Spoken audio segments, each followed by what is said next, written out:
बात बिहार की होगी जहां पर लठमार सुशासन सरकार है। बिहार में अगर नौकरी मांगी तो लाठी पड़नी तय है। जब भी युवा नौकरी के लिए सड़क पर उतरते हैं, पुलिस उन्हें गुंडों की तरह पीटती है। और अब तो मानो जैसे बेरोजगारों पर लाठीचार्ज बिहार का दस्तूर बन चुका है। नीतीश कुमार की सुशासन सरकार लठमार हो गई है। हालांकि बिहार के युवाओं ने भी जैसे यह तय कर लिया है कि वो पुलिस के डंडों से डरेंगे नहीं। बर्खास्त संविदा कर्मियों ने आज बीजेपी ऑफिस के सामने ऐसा प्रदर्शन किया कि सरकार को सांप सूंघ गया। दिल्ली से पटना आए बीजेपी के राष्ट्रीय अध्यक्ष जेपी नड्डा को अपनी बैठक की जगह तक बदलनी पड़ गई। ये रिपोर्ट देखिए।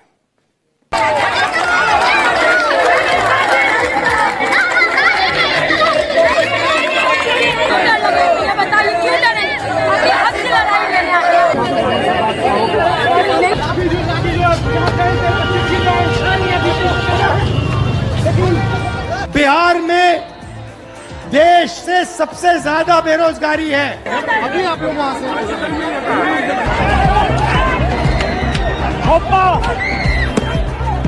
नरेंद्र मोदी जी कितना नौकरी दिए।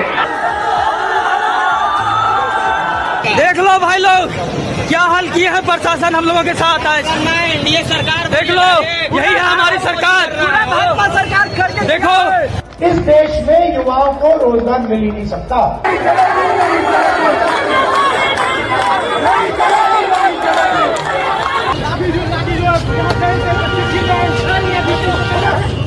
लोग यही चाहते हैं कि नौकरी मिले लोगों को।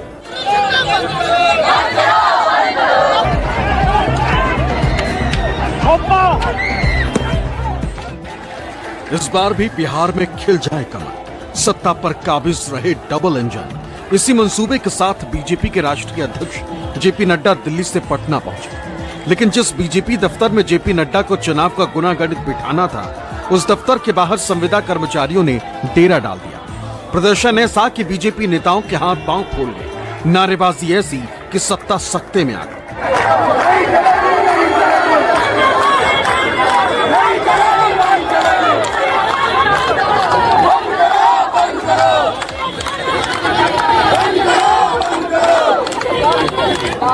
प्रदर्शन में शामिल संविदा कर्मी अपनी बर्खास्तगी की मांग कर रहे हैं। 60 साल तक नियमित नौकरी की मांग कर रहे हैं। हालांकि ये प्रदर्शन तो 16 अगस्त से ही जारी है, लेकिन शनिवार का दिन बीजेपी पर भारी पड़ा, क्योंकि इसी दफ्तर में पार्टी के राष्ट्रीय अध्यक्ष नेताओं के साथ बैठक करने वाले थे। इस बार भी बिहार में कैसे चुनाव जीता जाए, इस पर मंथन करने वाले थे। यही वजह है कि प्रदर्शनकारियों को समझाने बुझाने के लिए खुद डिप्टी सीएम विजय सिन्हा हाजिर हो गए।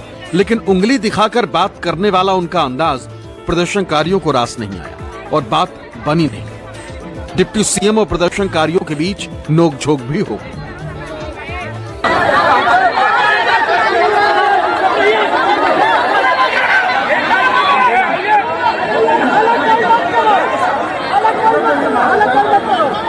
उप मुख्यमंत्री ने प्रदर्शनकारियों की समस्याओं पर गौर फरमाया। हंगामे के बीच देर तक खड़े होकर समझाया, लेकिन विजय सिन्हा का आश्वासन प्रदर्शनकारियों को रास नहीं आया और उन्हें बेरंग लौटना पड़ गया। जेपी नड्डा को भी अपनी बैठक की जगह बदलनी पड़ गई। प्रदर्शनकारियों को न समझा पाने की खीज भी उप मुख्यमंत्री के बयान में जाहिर हो।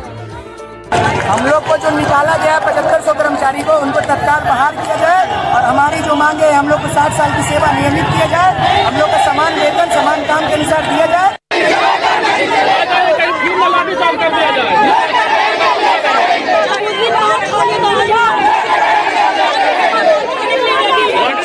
तो उप मुख्यमंत्री महोदय का कहना है कि हंगामे से व्यवस्था नहीं बनती, संवाद से बनती है। लेकिन सत्ता के संवाद का तरीका क्या है?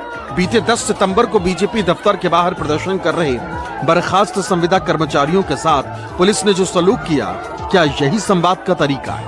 अगर हाँ, तो फिर संवाद पर यकीन कौन करेगा?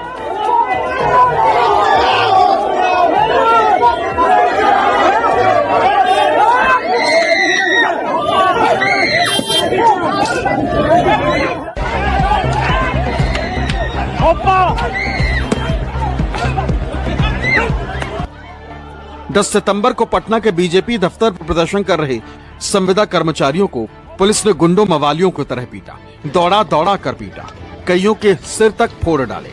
प्रदर्शनकारियों की चीखें भी सत्ता की संवेदना नहीं जगा पाई। पटना में 10 सितंबर को हुए इस लाठीचार्ज को राहुल गांधी, प्रियंका गांधी से लेकर तमाम विपक्षी नेताओं ने बर्बर बताया।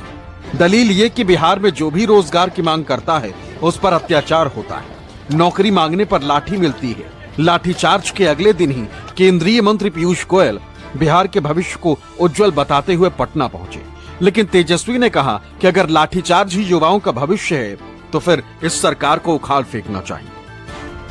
बिहार विकास चाहता है, बिहार सुशासन चाहता है, बिहार प्रगति करना चाहता है और इसीलिए फिर एक बार नीतीश जी के नेतृत्व में एनडीए की सरकार बिहार की जनता की सेवा के लिए तत्पर है। आत्मविश्वास के साथ बिहार को नई ऊंचाइयों पर लेकर जाने के लिए एनडीए नीतीश जी के नेतृत्व में सेवा करेगी। बहुत दुखद घटना है। जो अमीन लोग थे उन लोगों का धरना प्रदर्शन था, जिस हिसाब से लाठी मारी गई है, हम खेद प्रकट करते हैं। लेकिन उन सब लोगों से कहना चाहते हैं, आपकी लड़ाई तो हम लोग लड़ेंगे, लेकिन इस सरकार को उखाड़ फेंकें। छात्रों, नौजवानों और बेरोजगारों पर पुलिस का ये लाठीचार्ज बिहार में पहली बार नहीं हुआ। संविदा कर्मियों पर लाठीचार्ज के ठीक एक दिन पहले यानी 9 सितंबर को चौथे चरण की शिक्षक भर्ती परीक्षा को लेकर प्रदर्शन कर रहे युवाओं को पुलिस ने दौड़ा कर पीटा। प्रदर्शनकारियों का गुनाह बस इतना था कि वो मुख्यमंत्री दफ्तर का घेराव करने जा रहे हैं।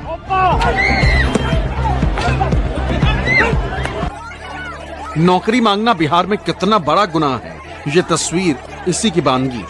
इसी साल 6 मई को जब युवाओं ने नौकरी की मांग को लेकर प्रदर्शन किया तो पुलिस उन पर ऐसे टूटी मानो वो देशद्रोही कोई ऐसी चीज मांग रहे हों जो संविधान के खिलाफ हो, कुछ ऐसा चाह रहे हों जिससे सिस्टम खराब हो जाए। लाठियां ऐसी बरसाई गईं कि युवा बाकी कुछ भले ही याद रखें लेकिन सपने में भी नौकरी का ख्याल न लाए।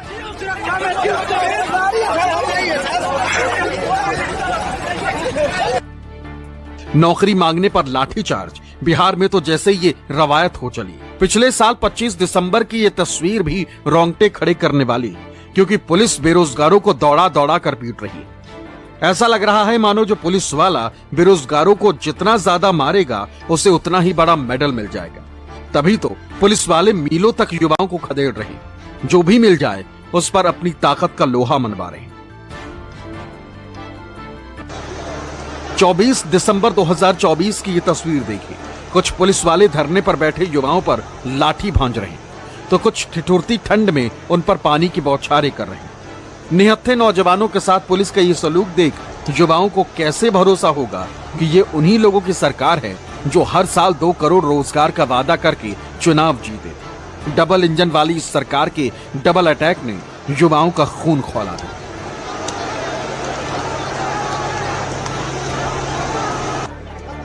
6 दिसंबर 2024 की ये तस्वीर भी कम खौफनाक नहीं है। बीच सड़क पर पुलिस नौजवानों को पीट रही है, कूद कर डंडे भांज रही है। ऐसा पीट रही है मानो ये बिहार के होनहार नहीं बल्कि गुंडे मवाली। युवाओं का गुनाह बस इतना था कि वो बीपीएससी के रिजल्ट में नॉर्मलाइजेशन का विरोध कर रहे हैं। पीछे हो।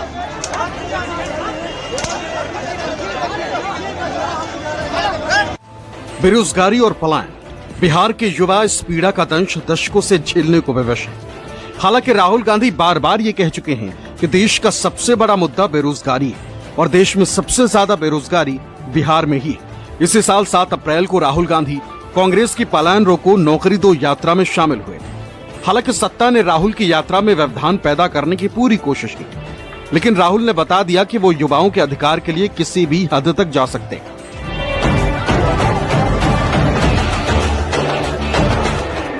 बिहार में वोट अधिकार यात्रा के दौरान भी राहुल ये बार बार कहते रहे कि वोट की चोरी सिर्फ वोट की चोरी नहीं बल्कि शिक्षा और रोजगार की भी चोरी।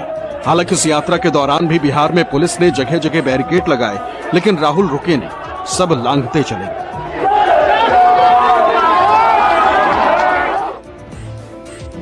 वोट अधिकार यात्रा के पहले भी राहुल और तेजस्वी रोजगार के मुद्दे को सर्वोपरि बताते रहे। ये भरोसा भी जताते रहे हैं कि बिहार अगर जाग गया तो फिर वो पूरे देश को जगा देगा। सत्ता बिहार के इरादों को हरा नहीं पाएगी। जो नौकरी नहीं दे सकेगी उस सरकार की विदाई हो जाएगी। कितना नौजवान बेरोजगार है, जरा हाथ उठाइए। नौकरी मिलना चाहिए कि नहीं मिलना चाहिए? नरेंद्र मोदी जी कितना नौकरी दिए? तो दिए कि छीन लिए? सबसे ज्यादा बेरोजगारी बिहार में है, गरीबी बिहार में, और आप दूसरे प्रदेशों में जाकर मेहनत करते हो, महाराष्ट्र जाते हो, कर्नाटक जाते हो, मगर बिहार में आपको रोजगार नहीं मिलता है।